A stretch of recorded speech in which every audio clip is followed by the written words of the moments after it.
Aviator. Rusha ndege, ushinde. Wapi utatua? Uamuzi ni wako. Aviator inapatikana kupitia pmbet.co.tz. Assalamu alaikum, bure pale ulipo, ni muda mzuri sasa tunakutana tena, na leo hii tukiwa tunawatakia Idi njema kwa ndugu zetu Waislamu wote duniani ambao wao katika siku ya sherehe, siku ya furaha zaidi kwao, na hii ikiwa ni siku ya baraka mara baada tu ya wao kuweza kumaliza mfungo na wakiingia katika shughuli ya kwenda kusherekea, kwa maana kwamba ikiwa leo ni Idi Fitri, kwa maana leo nawatakia Idi Mubarak. Naamini ya kwamba leo mmesherekea vizuri kabisa, na nilikuwa na mialiko kadha wa kadha, na mimi pia niko sawa sawa. Nawashukuru sana ndugu zangu Waislamu, kwa sababu ninyi mmekuwa ungwana kweli kweli, na nimepata leo pilau, nipiga biriani, niko bulbul. Leo ikiwa ni Idi mosi, kesho ni Idi pili. Kwa hiyo tuko hapa kwa kisha tunaendelea kupeana updates za kimichezo, wakati ikiwa tunaendelea na shughuli ya sherehe zetu, kwa maana tukiendelea kufurahia sikukuu ya Idi, basi sisi pia tunapeana updates za michezo, kujuzana kwa ukubwa wake kile ambacho kinaendelea. Bana, Simba leo katika siku ya tatu ya maandalizi yao kucheza dhidi ya Al Masry, na leo wakifanya mazoezi yao ambayo itakuwa ni ya mwisho kabla kesho hawajasafiri hadi mji wa Suez, na wamefanya mazoezi mazuri sana. Nimepata ripoti tofauti kwa sababu mimi bado sijasafiri, bado niko hapa. Kwa hiyo nimeendelea kupata ripoti mbalimbali, na nimekuwa nikifuatilia mazoezi kwa karibu sana kuona kile ambacho kinaendelea, kwa sababu Simba ndio timu pekee ukanda wa Afrika Mashariki na Kati, lakini kwa maana kwamba kusini mwa jangwa la Sahara, Simba ndio klabu pekee ambayo inashiriki michuano ya kimataifa, kwa maana CAF Confederation, kwa maana kombe la shirikisho barani Afrika. Kwa hiyo ndio top of the town, yani story kubwa mjini sasa hivi ni Simba, kwamba wako Ismailia Misri wakijifua kuelekea mechi yao ngumu dhidi ya Al Masry. Kwa hiyo ni story ambayo unapaswa kuifahamu, kwa sababu mnyama ana jambo lake, na mnyama of course anaendelea kuwakilisha na kupeperusha bendera ya nchi hii ya Tanzania kunako medani katika anga la kimataifa katika michuano hiyo. Kwa hiyo lazima upate nafasi ya kuwazungumzia Simba Sports Club. Bana, leo wamefanya mazoezi yao, na huku pia wakiwa wanapata sikukuu. Kesho moja kwa moja safari itaanza kuelekea kule Suez, ambapo ndipo mechi tena kuchezwa katika dimba la Suez Canal. Uwanja wa Suez Canal, kwa ripoti ambayo ipo mpaka muda huu, ni uwanja ambao hauko mbali sana, takriban masaa mawili kutokea katika mji wa Ismailia pale. Watatumia basi, kwa njia ya basi ni masaa mawili hadi pale Suez, ambako ndiko mchezo huo utaenda kuchezwa. Na nimepenyezewa taarifa kwamba wataondoka mapema sana ili wakafanya mazoezi yao ya mwisho, kwa maana hiyo kesho wakafanya mazoezi yao ya mwisho ili kwenda kumkabili Al Masry. Sasa Al Masry kama kawaida yao wanaendelea kujifungia, wanaendelea kufanya mazoezi yao, lakini hiyo kesho itakuwa ni press conference, kwa maana pre-match meeting kabla ya mechi yenyewe ya siku ya Jumatano. Kwa hiyo kesho makocha na manahodha, kwa maana makapteni wa pande zote mbili, watakuwa na kikao na waandishi wa habari, na mimi pia sitaiwahi hiyo, na wataenda kuzungumzia kuelekea mechi yenyewe. Na kwa upande wa Fadlu Davis, ni kocha ambaye amekuwa akizungumzwa kwa mapana yake pale Misri. Nimepata ripoti kwamba ni kocha ambaye amekuwa akizungumzwa kwa makubwa, kwamba amekuja kuleta mapinduzi ndani ya kikosi cha wekundu wa Msimbazi Simba. Ni kocha ambaye amekuwa tishio kutokana na mifumo yake ambayo anacheza ugenini na kuweza kupata matokeo. Kwa hiyo kocha Fadlu Davis ameendelea kuwa kivutio cha wengi, lakini pia ameendelea kuwa gumzo, kwa maana kwamba wengi wanatabiri kwamba huenda anapomaliza msimu wake huu ndani ya Simba inaweza kuwa na wakati mgumu sana Simba kuweza kubaki na kocha huyu Fadlu Davis, hata kama hatachukua ubingwa. Lakini tayari kocha huyu anaendelea kuonyesha kwamba ana uwezo wa kufundisha vilabu vya Afrika Kaskazini. Wametumwa majasusi wengi sana wa kwenda kufuatilia kwa karibu mechi hiyo, lakini pia wa kwenda kufuatilia, kwa maana mascout wametumwa kutoka maeneo mbalimbali barani Ulaya. Nimeambiwa mascout wamefika, kwa maana maagent wa wachezaji, lakini pia nimeambiwa kutokea pale nchini Uturuki kuna mascout wametumwa kuja kufuatilia, lakini pia kule Spain wametumwa kuja kuangalia vipaji, kwa maana unafahamu Misri na Spain, Morocco na Spain haina umbali. Kwa hiyo watu wametumwa kuja kuangalia vipaji kutoka Ufaransa, wametumwa pia kuangalia vipaji. Kwa hiyo kwa upande wa Simba ni jambo la kheri sana wachezaji kuonyesha uwezo wao, kwa sababu inawezekana hii ndio nafasi yao, kwa sababu unapocheza tu robo finali pale ni timu 8 zipo zinacheza barani Afrika. Kwa hiyo unapopata nafasi ya kuonekana, ina maana moja kwa moja maisha yako yanakuwa marahisi, kwa unapata maisha. Na chief scout wa Simba tayari Double H ameshukisha fika pale Cairo, Misri. Ameshafika kwenye uwanja ambao unafanywa mazoezi pale Ismailia, kwa maana kuangalia zaidi vipaji, lakini zaidi kuendelea kufurahia kile ambacho amekifanya kwa msimu huu. Kwa hiyo kuna mengi sana. Hizo ni ripoti ndogo ndogo ambazo zinaendelea, lakini mpaka sasa kwa upande wa Simba hakuna majeruhi, kwa maana hakuna majeraha ya mchezaji yote aliyoripotiwa kutokana na mazoezi ambayo ameyafanya. Tunafahamu mara nyingi mazoezi yanakuwa ya nguvu na huwa mara nyingi yanasababisha sana majeraha, lakini mambo yako sawa sawa na kuna kila dalili ya kuona kwamba wanaweza wakapata matokeo. Sasa naendelea kufuatilia kwa ukaribu katika vitu ambavyo nimejaribu kuvifuatilia kwa karibu, ni aina ya timu ambayo Simba wanaenda kucheza nayo. Kwanza wanaenda kucheza na timu ambayo kwa msimu huu hawajapata matokeo mazuri sana, kwa maana kwenye michuano ya kombe la shirikisho barani Afrika rekodi zao sio nzuri sana.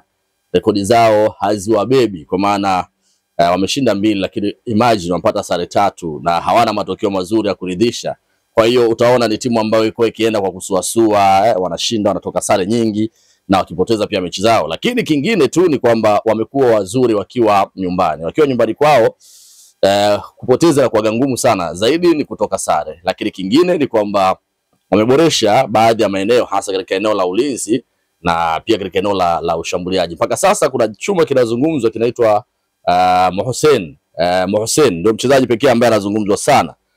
Huyu Marwan Mohsen ni nyota wa zamani wa timu ya National Ahli ambaye alifanya vizuri sana na alionyesha ubora mkubwa sana akiwa pale, na watu wengi wamekuwa wakimzungumza, kila moja amemzungumza kwa ubora wake. Lakini mimi naweza nikakuelezea, na kama unakumbuka mwanzo nilizungumza kwamba Al Masry ni wazuri sana kwenye mipira iliyokufa, kwa maana free kick, lakini pia mipira ya kona, kwa maana set pieces, na wengi walifuatilia. Siku ya kwanza kabisa hapo wakati tunaanza kuichambua Simba dhidi ya Al Masry, niliwaambia Fadlu Davis kwenye uwanja wake wa mazoezi, mechi yake ya kirafiki ataenda kucheza na KMC, ambapo hapo ataenda kuwafundisha na kuwapa mbinu nyingine ambayo ataenda kutia mkazo na kutilia msisitizo katika eneo la free kick, lakini pia namna ya kufunga, lakini pia namna ya kulinda, kwa maana namna ya kuzuia pale ambapo itapigwa kuelekezwa katika lango la Simba. Sasa hayo mambo yameendelea kuonekana mara baada ya kuona kwamba takwimu pia zinawabeba zaidi Al Masry katika eneo hilo. Huyo Mohsen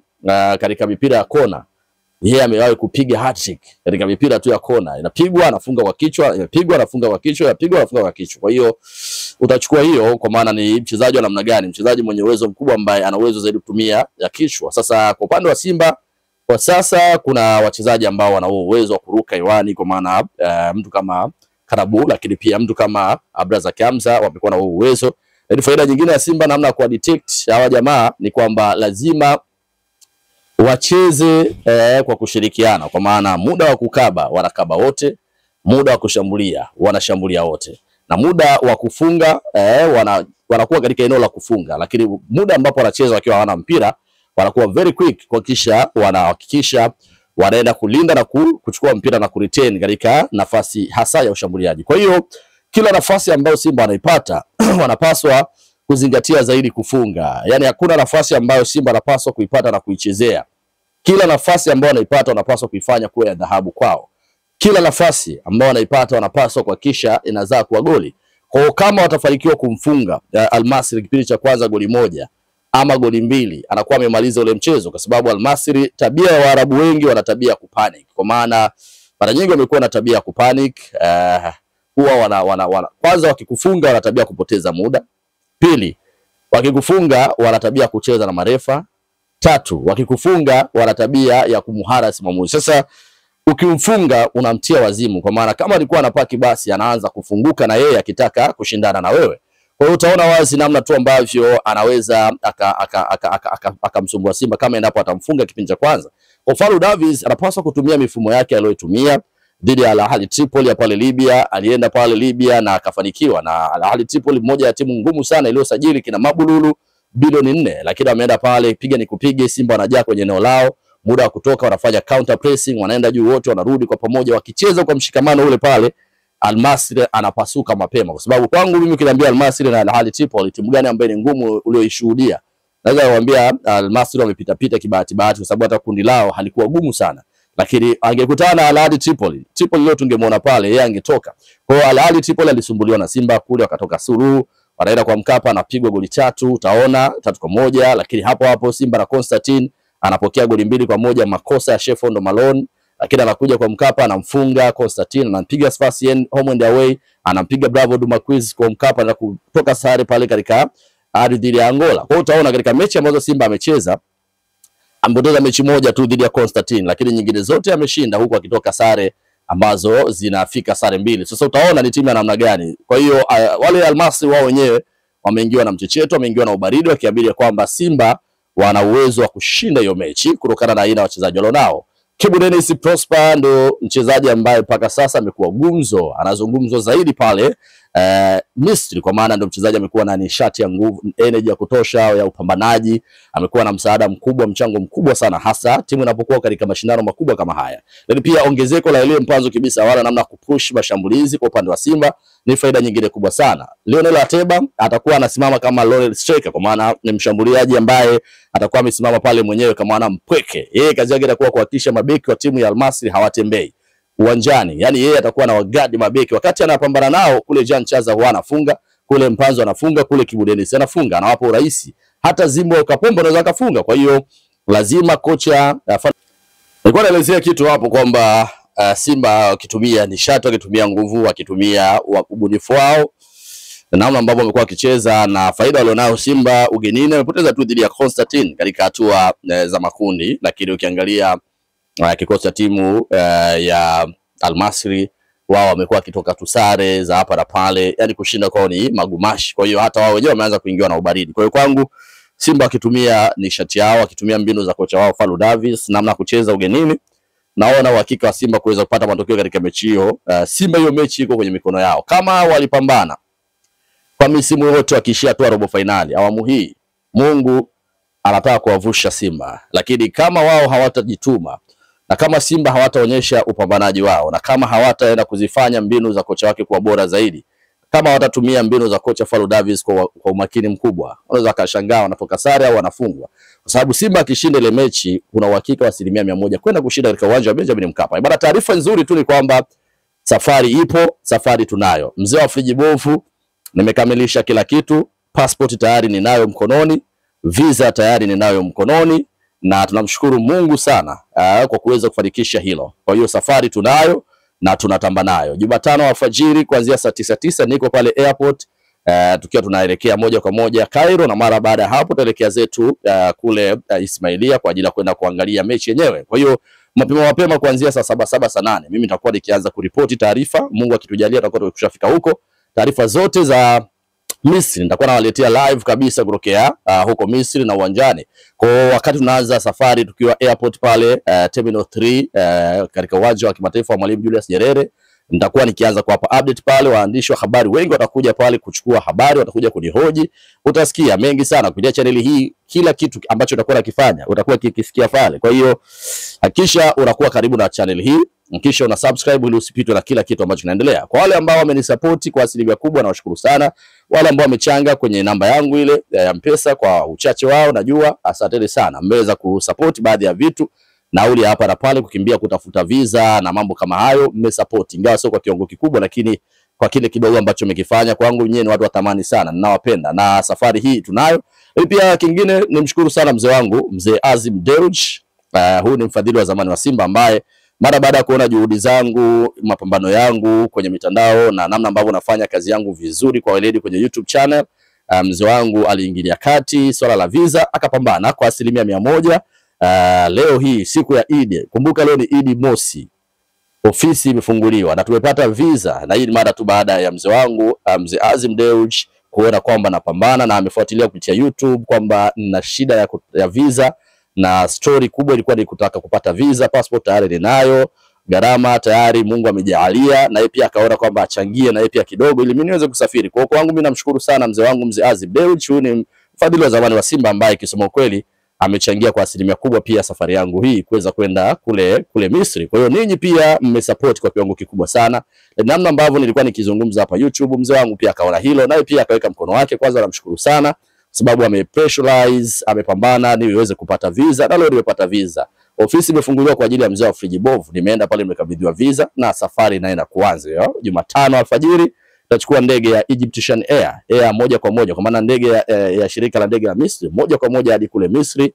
Masaa yetu ni masaa 4 hadi 5, tutakuwa tumefika pale, na update zote hakuna mwandishi ambaye atakuwa anakupa zaidi ya mimi mzee wa Friji Bovu. Kwa hiyo kila sehemu nitakayokuwa napita na wapa taarifa. Kwa hiyo kile ambacho mlikuwa mnafurahia na kile ambacho mlikuwa mnakisubiri kwa hamu kimetimia. Kwa hiyo kama kuna mtu ambaye atasema sasa mimi nataka niongezee sehemu labda ya kula, labda upate bando, upate kula, namba ya kwangu ni ile 0763 229 184. Ngoja nirudie vizuri hiyo namba dhahabu sana hiyo. Kwa watu ambao wanaweza kusema kwamba sasa basi nataka kusupport tu chakula, nataka kusupport kwa kazi yako nzuri unayofanya, nataka kusupport labda let's say labda nini bando, kwa sababu utakuwa nchi ya watu na unajua kule ni tuna change kwa dola, si ndio? 0763 229184. Jina la kuja Pascal Lagwen. Kwa hiyo kama unapata namba unaweza kufanya chochote leo hii ili ifika Jumatano basi tuweze kuona jambo la kwa vipi. Kwa hiyo kesho unaweza kuweka chochote kitu, leo unaweza 2000, 5000, 10,000, laki. Kwa ndugu zangu wa Marekani, hiyo namba unaweza kutumia pia kwa maana kutuma, wala ina shaka yoyote. Ukiwa Ufaransa, ukiwa Oman, ukiwa Dubai, ukiwa UK, kote huko unaweza kutumia hiyo. Kwa hiyo kuna watu wengi wamefurahia leo, nimepita maeneo mbalimbali, Kariakoo, Posta, watu wanafurahia sana kazi yangu, kazi ya Friji Bovu, na wanafurahia sana. Wengine wananipa ile ya moja kwa moja mkononi. Kwa hiyo nawashukuru sana watu ambao wanaendelea kusupport kazi yangu ninayoifanya. Kwa hiyo bana, habari ya kwenda Misri, hatimaye ombi lote ambalo tulikuwa tunawaomba hapa limekamilika na Mungu ametujalia. Safari tayari tunayo. Passport ninayo mkononi, visa ninayo mkononi, kilichobaki ni masuala madogo madogo tu ya hapa na pale. Kwa hiyo nawashukuru sana kwa wote ambao mnaendelea kufurahia na mnaendelea kunisupport. Mimi nawapenda sana. Sitakaa nikawaangusha. Hakika taarifa zote za kimichezo zilizonyooka, Simba akifanya vizuri nitamsifia, akiboronga nitamsema. Yaani Yanga akifanya vizuri nitamsifia, akiboronga nitamsema. Na mengine mengi. Mimi niko kwa ajili yenu. Mimi ni kama vile public servant, mhudumu wa serikali, na hudumie jamii yangu ambayo inanitazama.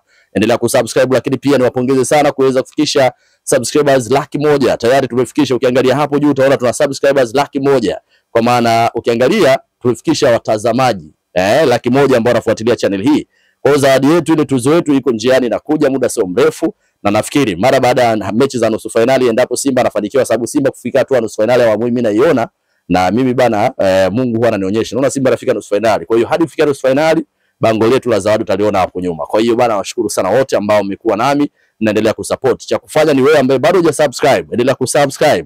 Huu mwaka usiishe tu na subscribers 200,000. Inawezekana, kwa sababu kama kuna watu wanafanya wanaweza, na mimi nawapa habari zilizonyooka. Why tusisubscribe? Why tusiview? Why tusishare link? Fanyeni hivyo ili tuendelee kupata habari zenye uhakika. Hapa niko sehemu pekee ambako unapata taarifa za uhakika. Endelea kuchanga namba hiyo hapo nimekutajia, endelea kusubscribe. Mimi naitwa mzee wa Friji Bovu, mpaka wakati wajao. Aviator, rusha ndege, ushinde. Wapi utatua? Uamuzi ni wako. Aviator inapatikana kupitia pmbet.co.tz.